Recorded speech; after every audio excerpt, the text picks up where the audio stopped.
Halo semuanya, selamat datang di Yoga Review. Pada video kali ini kita akan membahas salah satu smartphone yang menjadi booming pada bulan ini, khususnya di Indonesia, yaitu Xiaomi Note 11. Jika kita mengunjungi beberapa situs internet dengan mengetik kata kunci Xiaomi Note 11, akan ada banyak hot news yang menceritakan tentang HP ini. HP ini secara umum belum resmi di Indonesia, dan untuk spesifikasinya ada beberapa yang sudah menjelaskan tentang memprediksi atau bocoran, mulai dari beberapa berita yang seperti contoh pada di monitor, yaitu yang mengatakan jika Antutunya bisa mencapai 500. Kemudian ada yang mulai dari segi kamera dengan menggunakan kamera jumbo beresolusi 108 megapiksel atau lainnya. Hal tersebut menyebabkan jika kita mencari tahu tentang 10 smartphone yang paling banyak dicari pada bulan ini, kita akan menemukan bahwa Xiaomi Redmi Note 11 Pro Plus sebagai peringkat pertama tentang smartphone yang banyak dicari, khususnya di GSM Arena. Kemudian diikuti oleh Xiaomi Redmi Note 11 Pro dan juga beberapa smartphone lainnya.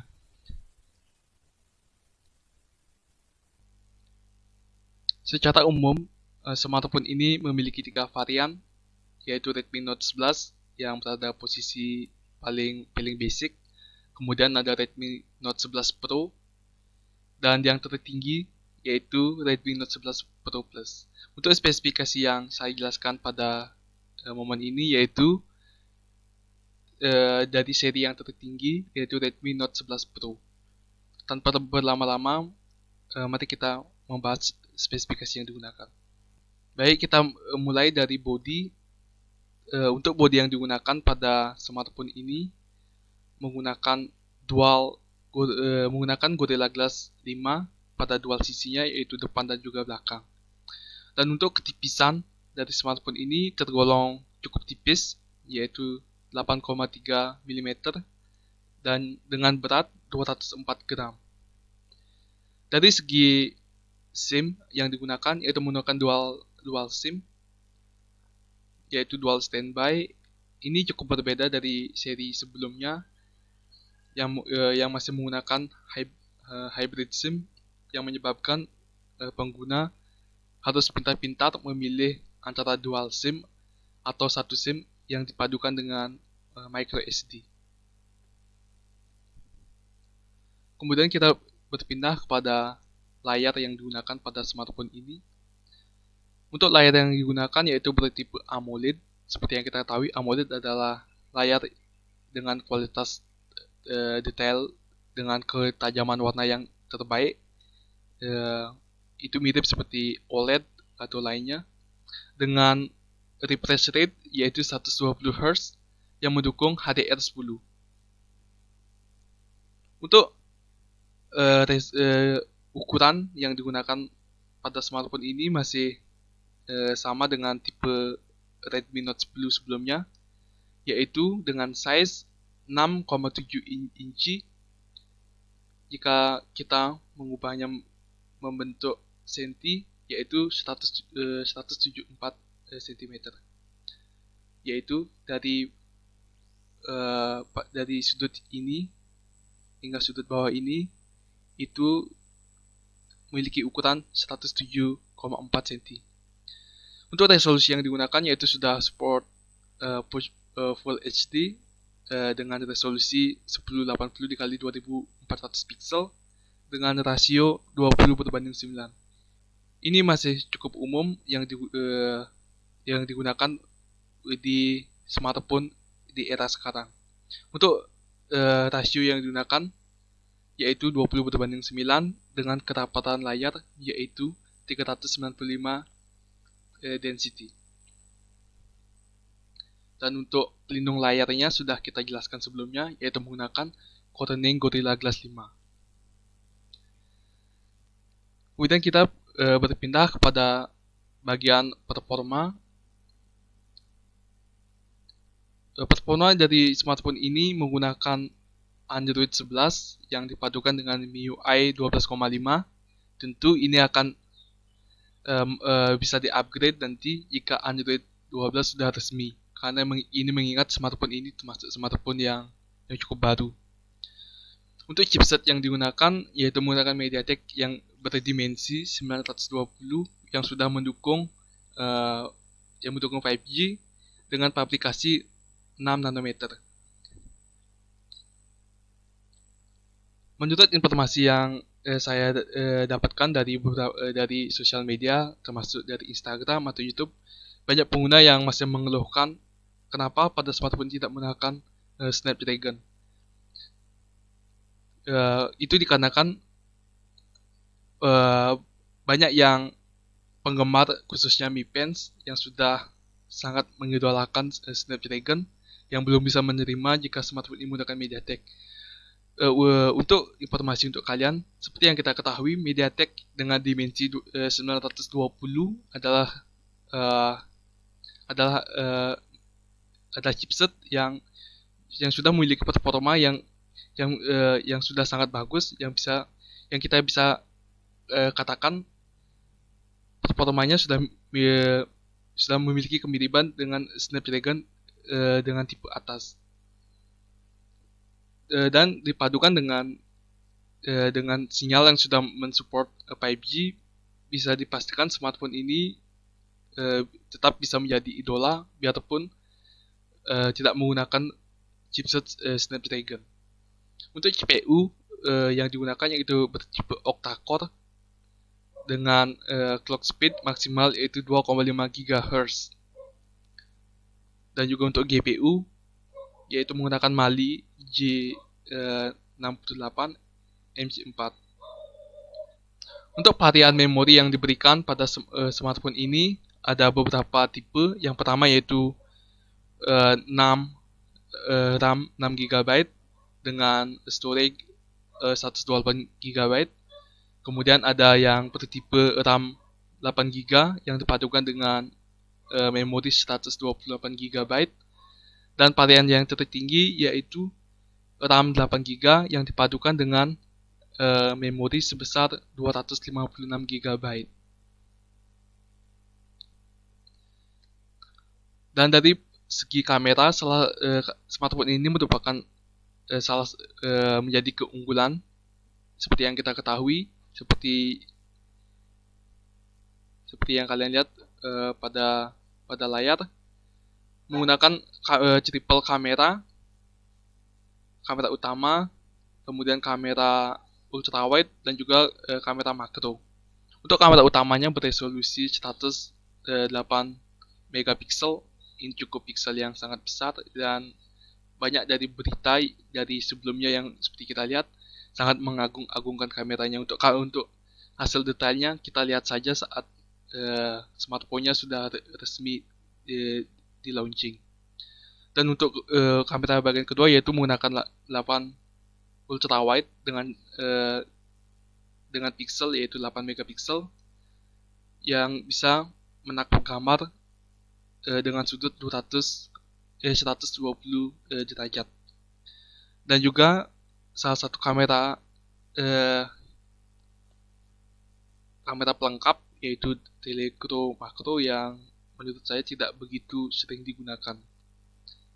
Selain itu, pada modul kameranya kita juga bisa melihat LED flash dan juga mic bantuan untuk menangkap suara agar bisa lebih jernih digunakan saat perekaman. Dan untuk kamera depannya menggunakan single kamera dengan resolusi 16 megapiksel. Untuk kamera belakangnya, untuk videonya sudah support 4K dengan 30 fps dan juga Full HD dengan frame yaitu 60 fps. Sedangkan untuk kamera selfie-nya bisa merekam dengan resolusi Full HD dengan 30 fps. Kemudian kita pindah ke sektor baterai. Untuk baterai yang digunakan yaitu 4500 mAh dengan tipe non-removable atau tidak bisa dibongkar pasang. Ada juga yang mengatakan jika baterainya kurang besar. Menurut saya untuk 4500 mAh untuk tipe layar AMOLED itu sudah sangat cukup. Sebagai perbandingannya, saya pernah memakai smartphone yaitu Poco X3 NFC dengan baterai jumbo yaitu 5000 mAh.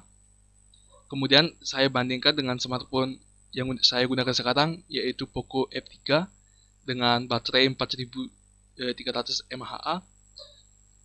Untuk durasi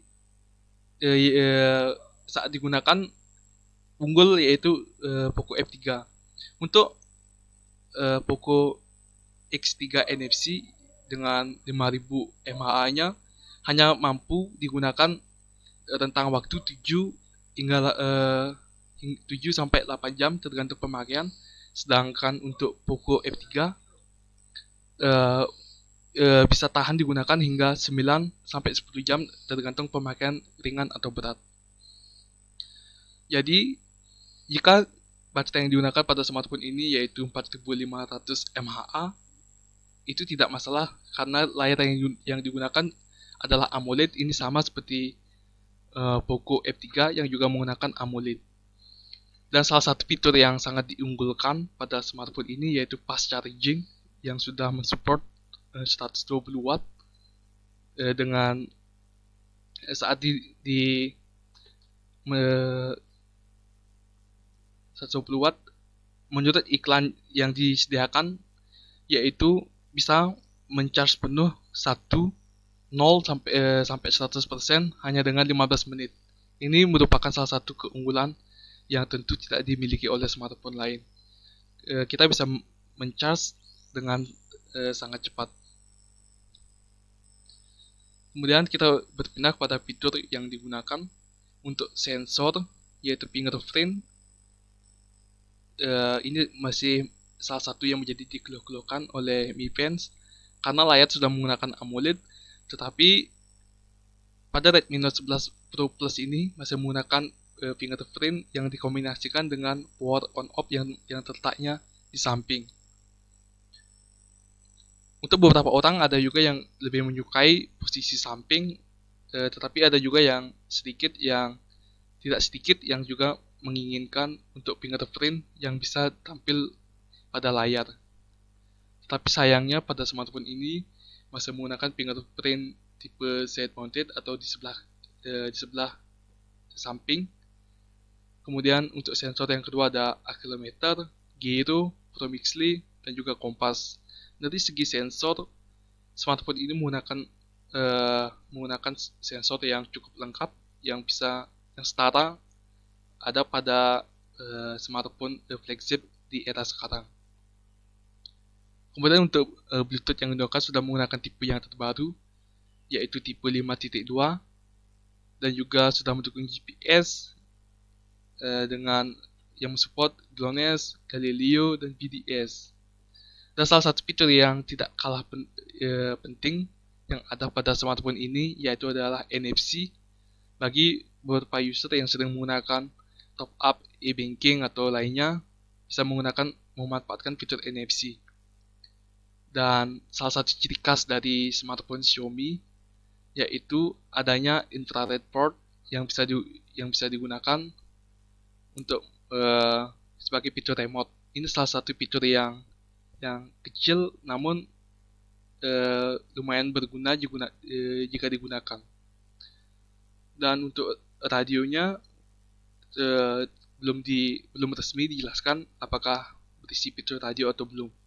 Dan untuk USB yang digunakan yaitu bertipe Type-C, tapi sayangnya untuk speednya hanya 2.0, belum mendukung 3.0.